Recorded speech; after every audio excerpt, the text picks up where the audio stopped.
Mis queridos hermanos, qué lindo es estar juntos estudiando la palabra de Dios. Estamos estudiando alusiones, imágenes y símbolos, cómo estudiar la profecía. Y para esta semana tenemos el título sobre quiénes ha llegado el fin. Vamos a estudiar este tema, pero vamos a orar, mis hermanos. Gran Dios que estás en los cielos, gracias te damos porque eres muy bueno con cada uno de nosotros. Nos das tus bendiciones, nos das tu protección y aquí estamos listos para alabarte. Bendícenos, Señor, en todas nuestras actividades. También te pedimos una bendición especial sobre todos aquellos hermanos que han pedido algo en nuestra página del internet. Bendíceles de acuerdo a tu voluntad y cuídales, Señor. Bendice también a nuestros hijos en el nombre de Jesús. Amén.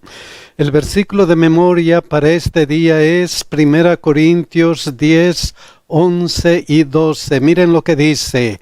Estas cosas les sucedieron por ejemplo y fueron escritas para advertirnos a nosotros, a los que han llegado al fin del tiempo.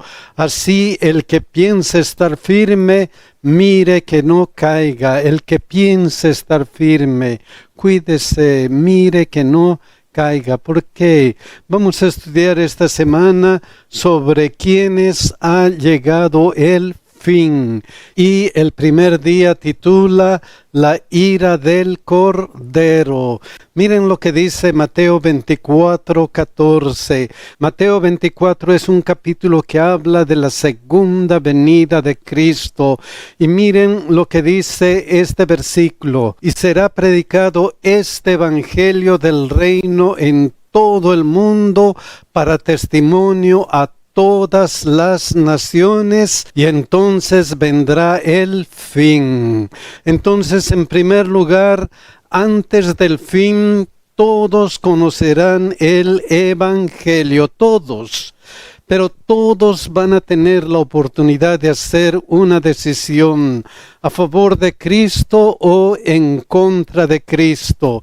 Van a seguir a Jesucristo, van a adorar a Jesucristo o van a adorar a la bestia y a su imagen. Todos van a tomar una decisión. Y miren lo que se dice de la segunda venida de Cristo. Mateo 24, 36 y 37. Pero el día y la hora nadie sabe, ni aun los ángeles de los cielos, sino solo mi Padre. Entonces tenemos que el día y la hora de la segunda venida nadie sabe, pero tenemos algunas cosas que tomar en cuenta. Más como en los días de Noé, así será la venida del Hijo del Hombre. ¿Cómo era en los días de Noé? ¿Cómo? Miren lo que dice Mateo 24, 38 y 39. Porque como en los días antes del diluvio estaban comiendo y bebiendo, casándose y dando en casamiento, hasta el día en que Noé entró en el arca, y no entendieron hasta que vino el diluvio y se los llevó a todos, así será también la venida del Hijo del Hombre. Entonces, como en los tiempos de Noé, a pesar que todos conocían que iba a venir un diluvio, 120 años escuchando acerca del diluvio, va a venir un diluvio, arrepiéntanse, pero no se arrepintieron y fueron sorprendidos por el diluvio. Así también va a ocurrir acerca de la segunda venida de Cristo.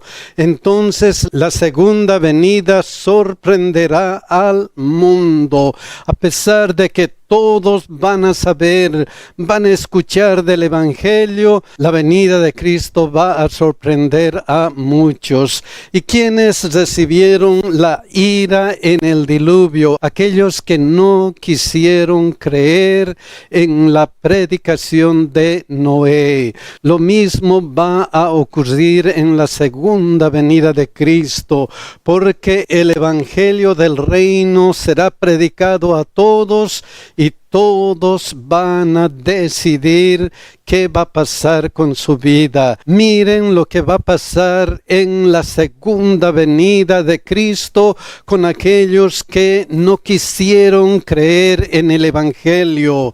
Apocalipsis 6, 12 al 14. Miren lo que dice.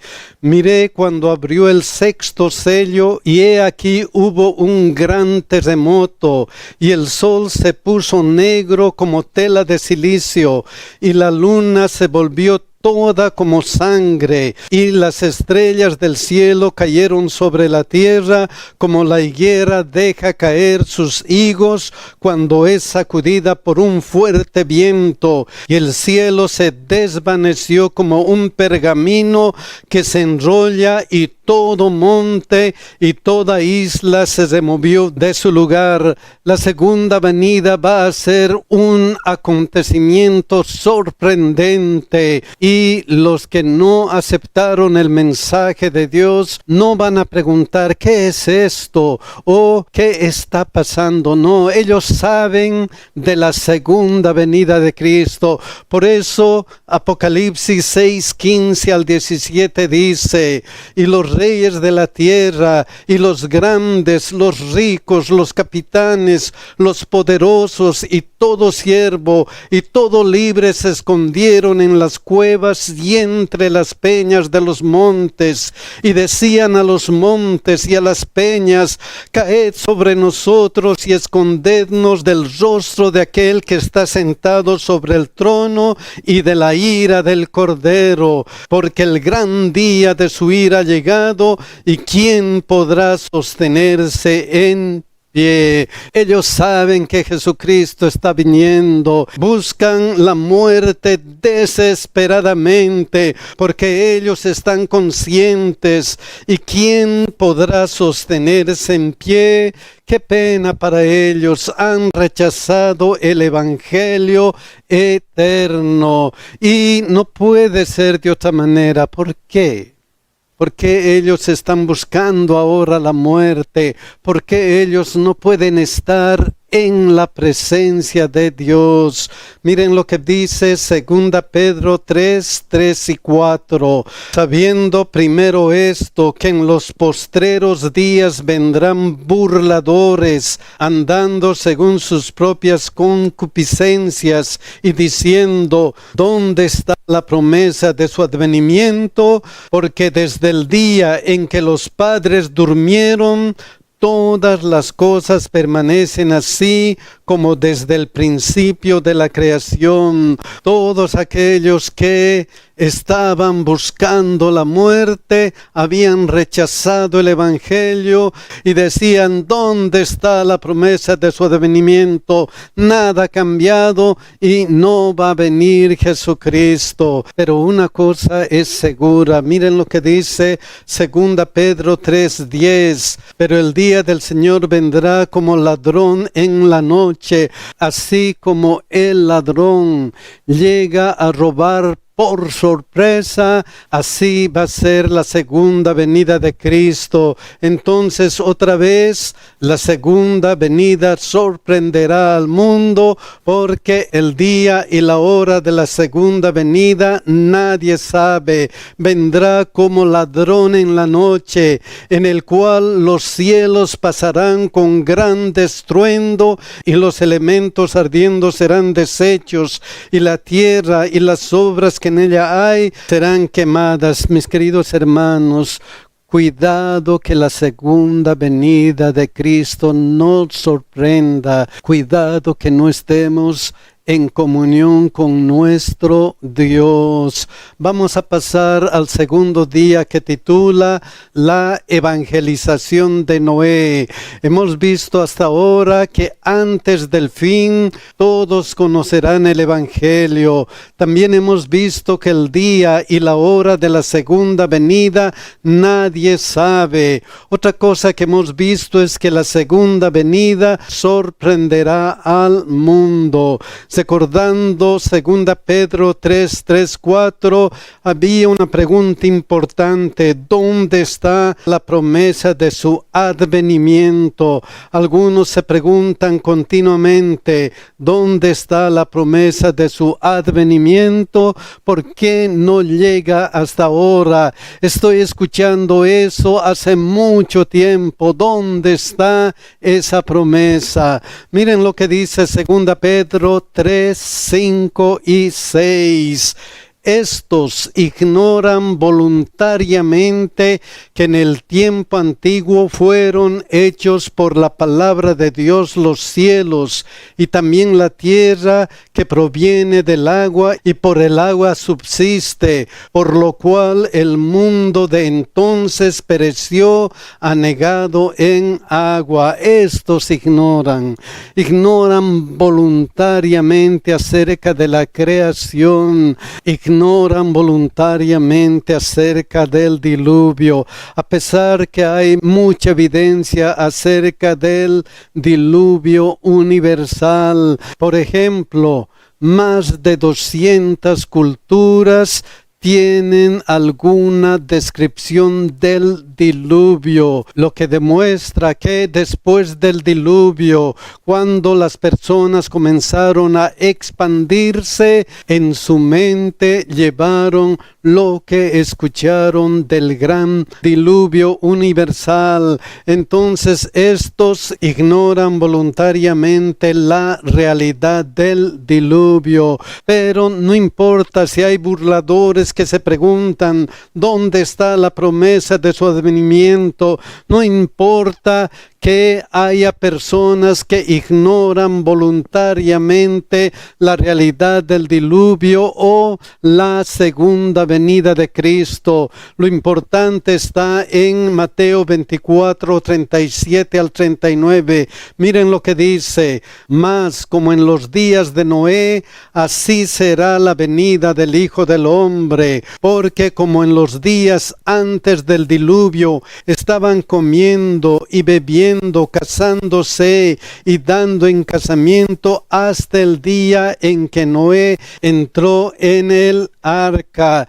Efectivamente, miren lo que dice Génesis 6, 11 y 12. Y se corrompió la tierra delante de Dios, y estaba la tierra llena de violencia. Y miró Dios la tierra, y he aquí que estaba corrompida, porque toda carne había corrompido su camino sobre la tierra. A pesar de la predicación de Noé, a pesar de que 120 años habían escuchado la predicación de Noé, los habitantes de la tierra se habían corrompido, estaban comiendo y bebiendo, casándose y dándose en casamiento. Entonces, a pesar de la advertencia, los hombres siguieron con sus trabajos y placeres usuales. ¡Qué pena! Y no entendieron hasta que vino el diluvio y se los llevó a todos. Así será también la venida del Hijo del Hombre. ¡Qué pena, mis hermanos! Cuidado que nosotros también seamos sorprendidos. ¿Qué debemos hacer? ¿Qué debemos hacer para no ser sorprendidos? Debemos actuar como Noé. Miren lo que dice Hebreos 11:7. Por la fe, Noé, cuando fue advertido por Dios acerca de cosas que aún no se veían, con temor preparó el arca en que su casa se salvase, y por esa fe condenó al mundo, y fue hecho heredero de la justicia que viene por la fe. Tenemos que aceptar lo que dice la Biblia acerca de la segunda venida de Cristo por fe, nada más que por fe, porque si no creemos en Dios, si no creemos en su palabra, vamos a ser sorprendidos. Entonces, por la fe, Noé aceptó la advertencia de Dios y se salvó junto a su familia. Vamos a pasar al siguiente día que titula La historia de Sodoma y Gomorra. Estamos estudiando sobre quiénes ha llegado el fin. Y miren lo que dice 2 Pedro 2:6. Y se condenó por destrucción a las ciudades de Sodoma y de Gomorra, reduciéndolas a cenizas y poniéndolas de ejemplo a los que habían de vivir impíamente. Les puso como ejemplo. Esa misma idea está en Judas 1:7, como Sodoma y Gomorra y las ciudades vecinas, las cuales de la misma manera que aquellos, habiendo fornicado e ido en pos de vicios contra naturaleza, fueron puestas por ejemplo, sufriendo el castigo del fuego eterno. Sí, mis queridos hermanos, lo que ocurrió con Sodoma y Gomorra es un ejemplo de lo que va a ocurrir con los que no aceptan el llamado de Dios en la segunda venida de Cristo. Miren lo que dice Apocalipsis 29. Y subieron sobre la anchura de la tierra y rodearon el campamento de los santos y la ciudad amada, y de Dios descendió fuego del cielo y los consumió igual que con Sodoma y Gomorra. Entonces la advertencia es: los malvados serán destruidos. ¿Quiénes? Los que viven impíamente, los que habiendo fornicado e ido en pos de vicios contra naturaleza. ¿Por qué el castigo va a ir contra ellos? Miren lo que dice Romanos 1:18 al 20. Porque la ira de Dios se revela desde el cielo contra toda impiedad e injusticia de los hombres que detienen con injusticia la verdad, porque lo que de Dios se conoce les es manifiesto, pues Dios se los manifestó. Porque las cosas invisibles de Él, su eterno poder y deidad, se hacen claramente visibles desde la creación del mundo, siendo entendidas por medio de las cosas hechas, de modo que no tienen excusa. Mis queridos hermanos, todos vamos a tener que hacer una decisión. Los que hemos creído en Cristo, los que hemos aceptado la Biblia como la palabra de Dios, los que hemos aceptado el sacrificio de Cristo, vamos a tener la vida eterna. Pero aquellos que han rechazado, aquellos que se han burlado de la palabra de Dios, van a ser destruidos. Todos vamos a tener que hacer una decisión. Por eso la palabra de Dios dice: de modo que no tienen excusa. Nadie va a tener excusa. Entonces la realidad es que cuando sean destruidos, los pecadores no tendrán excusa. Han hecho una decisión consciente de no escuchar la palabra de Dios. Y como no desean escuchar la palabra de Dios, ¿qué es lo que hacen? ¿Qué es lo que hacen? Miren lo que dice Romanos 1:25 al 27. Ya que cambiaron la verdad de Dios por la mentira, honrando y dando culto a las criaturas antes que al Creador, el cual es bendito por los siglos. Amén. ¿Qué han hecho, mis hermanos? En primer lugar, han cambiado la verdad por la mentira. Y luego están honrando a las personas, a las criaturas, en vez de al Creador. Por esto, Dios los entregó a pasiones vergonzosas, pues aún sus mujeres cambiaron el uso natural por el que es contra naturaleza, y de igual modo también los hombres, dejando el uso natural de la mujer, se encendieron en su lascivia unos con otros, cometiendo hechos vergonzosos hombres con hombres, y recibiendo en sí mismo la retribución debida a su extravío. Sí, mis hermanos, han cambiado la verdad de Dios por la mentira.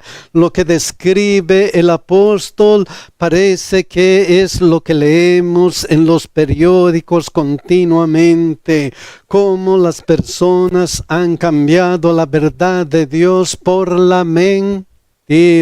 Por eso no van a tener excusa. Hay algo más acerca de los pecadores. Miren lo que dice Romanos 1:32.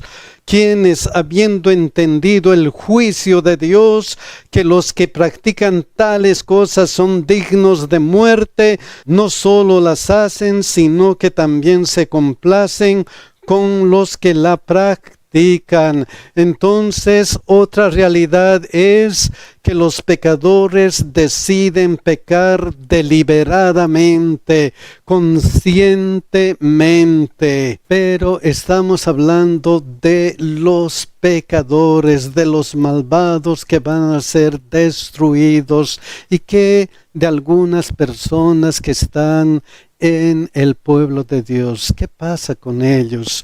Miren lo que dice Ezequiel 16, 47 al 49. Ni aún anduviste en sus caminos, ni hiciste según sus abominaciones. ¿Cuáles eran las abominaciones de Sodoma y Gomorra? Ya hemos visto antes, pero aquí añade algo.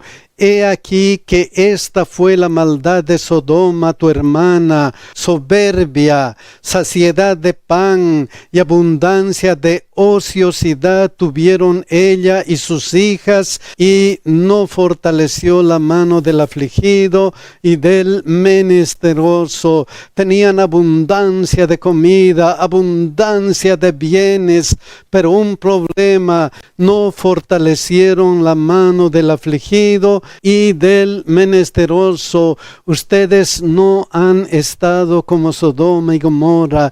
¿Qué es el problema del pueblo de Dios? Miren lo que dice: antes, como si esto fuera poco y muy poco, te corrompiste más que ellas en todos tus caminos. Vivo yo, dice Jehová el Señor, que Sodoma, tu hermana, y sus hijas no han hecho como hiciste tú y tus hijas. ¿Qué pasa con el pueblo de Dios? ¿Qué pasa con algunas personas del pueblo de Dios?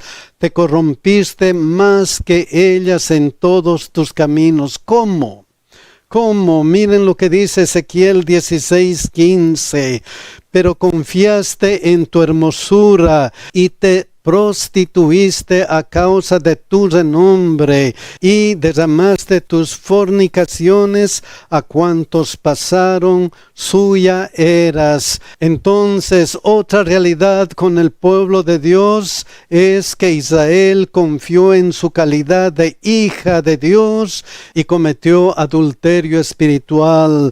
No estaban adorando al Dios verdadero, estaban adorando a dioses hechos por los seres humanos. Pero Dios es grande. Cuando alguien entra en un problema semejante, cuando alguien del pueblo de Dios comete pecado, entonces Dios de alguna manera hace reflexionar. Miren lo que ocurrió con David. Natán fue donde David después que él pecó y le contó que un hombre tenía muchas las ovejas para disfrutar. También le dijo que había un hombre humilde que tenía solamente una oveja. Entonces el hombre que tenía abundante cantidad de ovejas fue y quitó la única oveja que tenía el hombre pobre. Entonces, al escuchar eso, David, ¿qué hizo? Miren lo que dice 2 Samuel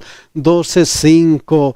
Entonces se encendió el furor de David en gran manera contra aquel hombre y dijo a Natán: vive Jehová, que el que tal hizo es digno de muerte. ¡Qué sentencia! Lo que ha hecho ese hombre merece la muerte. Y David mostró cuál es la paga del pecado, la muerte. Y miren qué le dice Natán, 2 Samuel 12:7.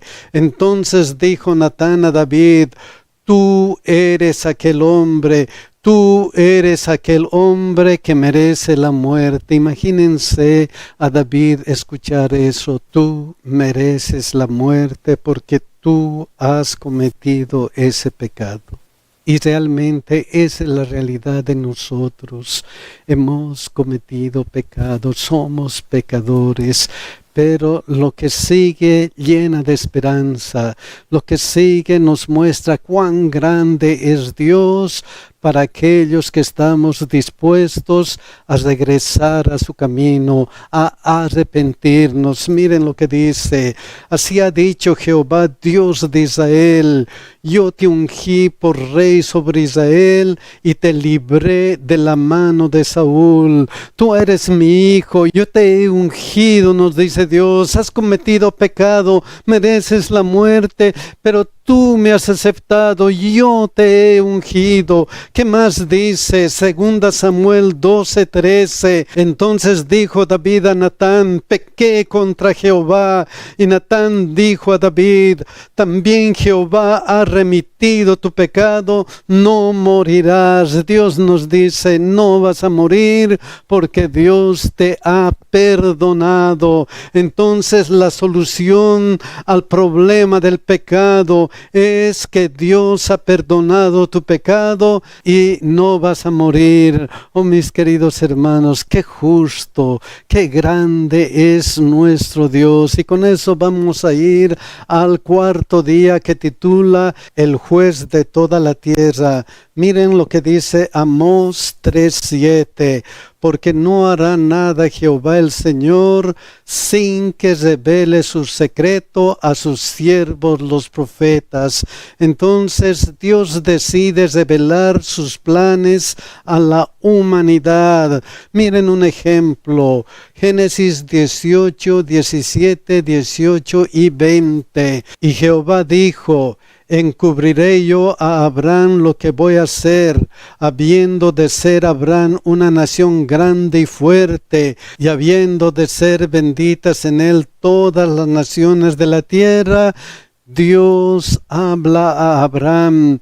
Dios le dice qué es lo que piensa hacer con Sodoma y Gomorra. Miren lo que dice el versículo 20. Entonces Jehová le dijo: por cuanto el clamor contra Sodoma y Gomorra se aumentó más y más, y el pecado de ellos se ha agravado en extremo. Dios comunicó sus planes acerca de estas ciudades pecadoras, y hemos estudiado cómo estas ciudades fueron destruidas por el fuego. De la misma manera, en nuestro tiempo, Él nos comunica lo siguiente en Apocalipsis 14, 9 y 10. Y el tercer ángel lo siguió diciendo a gran voz: si alguno adora a la bestia y a su imagen, y recibe la marca en su frente o en su mano, él también beberá del vino de la ira de Dios, que ha sido vaciado puro en el cáliz de su ira, y será atormentado con fuego y azufre delante de los santos ángeles y del Cordero. Entonces Dios advierte que los pecadores serán destruidos. Y cuando Dios le advirtió a Abraham sobre lo que iba a hacer a Sodoma y Gomorra, ¿qué dijo Abraham? Miren lo que dice Génesis 18:25. Lejos de ti el hacer tal, que hagas morir al justo con el impío, y que sea el justo tratado como el impío, nunca tal hagas. El juez de toda la tierra no ha de hacer lo que es justo.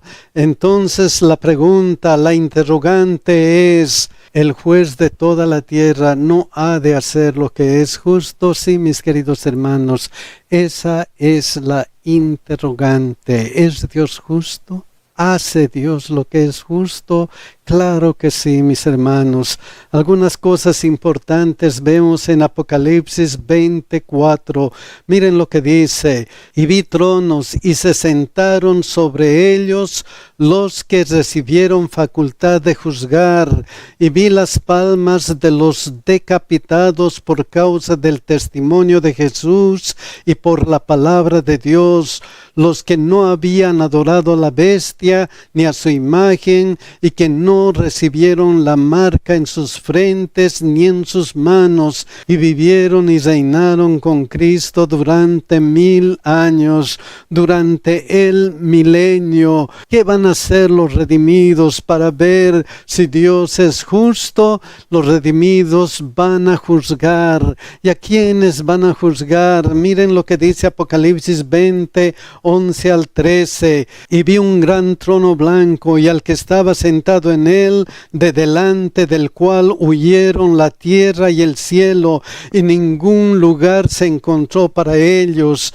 Y vi a los muertos, grandes y pequeños, de pie ante Dios, y los libros fueron abiertos, y otro libro fue abierto, el cual es el libro de la vida, y fueron juzgados los muertos por las cosas que estaban escritas en los libros según sus obras. Y el mar entregó los muertos que había en él, y la muerte y el Hades entregaron los muertos que había en ellos, y fueron juzgados cada uno según sus obras. La pregunta era: ¿el juez de toda la tierra no ha de hacer lo que es justo? Y aquí en el juicio vamos a juzgar para que no haya ninguna duda. Entonces, en el milenio tendremos respuestas que vindican el carácter de Dios. Vamos a ver que Dios es justo, pero aquí se juzga a los muertos. ¿Y qué va a pasar con aquellos que han sido redimidos? Vamos a ver en el día 5 que dice el juicio previo al advenimiento. Miren lo que dice Romanos 14:10, esta parte: porque todos compareceremos ante el tribunal de Dios, tanto los que han sido muertos por su pecado como los redimidos. Todos vamos a compadecer ante el tribunal de Dios. Ya hemos visto que durante el milenio vamos a juzgar si Dios ha sido justo con los muertos. Ahora vamos a ver ¿qué acerca de los vivos? Daniel 7, 9 y 10. Miren lo que dice: estuve mirando hasta que fueron puestos tronos, y se sentó un anciano de días, cuyo vestido era blanco como la nieve, y el pelo de su cabeza como lana limpia. Su trono llama de fuego, y las ruedas del mismo fuego ardiente. Un río de fuego procedía y salía de delante de él. Millares de millares le servían, y millones de millones asistían delante de él. El juez se sentó, y los libros fueron abiertos. ¿Por qué hay necesidad de juicio? Algunos dicen: ¿acaso Dios no conoce quiénes se van a salvar? Oh, mis queridos hermanos, ya Dios sabe, Dios es omnisapiente, pero ¿por qué hay necesidad de juicio? Miren lo que dice 1 Pedro 1:12. A estos se les reveló que no para sí mismos, sino para nosotros administraban las cosas que ahora os son anunciadas por los que os han predicado el Evangelio por el Espíritu Santo enviado del cielo, cosas en las cuales anhelan mirar los ángeles, quienes están a la expectativa de ver si Dios es justo o no es justo. Los ángeles, mis hermanos, miren lo que dice esta otra versión, Nueva Traducción Viviente, esta parte: todo es tan maravilloso que aún los ángeles observan con gran expectación cómo suceden estas cosas. Entonces los ángeles observan con gran expectación cómo suceden estas cosas, si Dios es justo o no es justo. Y viene el juicio. ¿Y quién es el juez? Dios. El juez se sentó y los libros fueron abiertos. Entonces Dios es el juez en el juicio. Y en esta oportunidad, ¿a quiénes van a enjuiciar? Miren lo que dice Daniel 7:22. Hasta que vino el anciano de días y se dio el juicio a los santos del Altísimo. Entonces los acusados son los que van a salvarse, los redimidos. Aquí dice los santos del Altísimo. ¿Quién más va a estar en el juicio? Daniel 7:13. Miren lo que dice: miraba yo en la visión de la noche, y he aquí con las nubes del cielo venía uno como un hijo de hombre, que vino hasta el anciano de días, y le hicieron acercarse delante de él. Uno como un hijo de hombre. ¿Quién vino a la tierra por morir por nosotros? Cristo, nuestro Señor Jesucristo. Miren lo que dice 1 Juan 2:1. Hijitos míos, estas cosas os escribo para que no pequéis. Y si alguno hubiera pecado, abogado tenemos para con el Padre, a Jesucristo el justo. El Jesucristo se acerca y es partícipe del juicio. Entonces Cristo es nuestro abogado. Tenemos el juez, tenemos los acusados y tenemos el abogado. ¿Quién acusa? ¿Quién acusa? Miren lo que dice Apocalipsis 12:10. Entonces oí una gran voz en el cielo que decía: ahora ha venido la salvación, el poder y el reino de nuestro Dios y la autoridad de su Cristo, porque ha sido lanzado fuera el acusador de nuestros hermanos, el que los acusaba delante de nuestro Dios día y noche. ¿Quién acusa? Satanás es el que acusa. Hemos dicho anteriormente que Satanás dice: él es pecador, merece la muerte. Entonces Cristo, nuestro abogado, dice: sí, él merece la muerte, pero yo he muerto por él. Él ha aceptado mi sacrificio y por eso ahora merece la vida eterna. Sí, mis queridos hermanos, vamos a estar allá en la patria celestial solamente por el amor abnegado de Jesucristo. Por eso dice esta parte: y llegó el tiempo y los santos recibieron el reino. Entonces, por la perfecta justicia de Cristo, saldremos victoriosos del juicio. Vamos a salir victoriosos del juicio. Lo único que tenemos que hacer es aceptar a Cristo como nuestro Salvador personal, estar en comunión con nuestro Dios continuamente, todos los días, y si le amamos tenemos que guardar sus mandamientos. Ojalá que nosotros nunca nos separemos de nuestro gran Dios y Salvador Jesucristo. Que Dios nos cuide y nos bendiga, mis hermanos.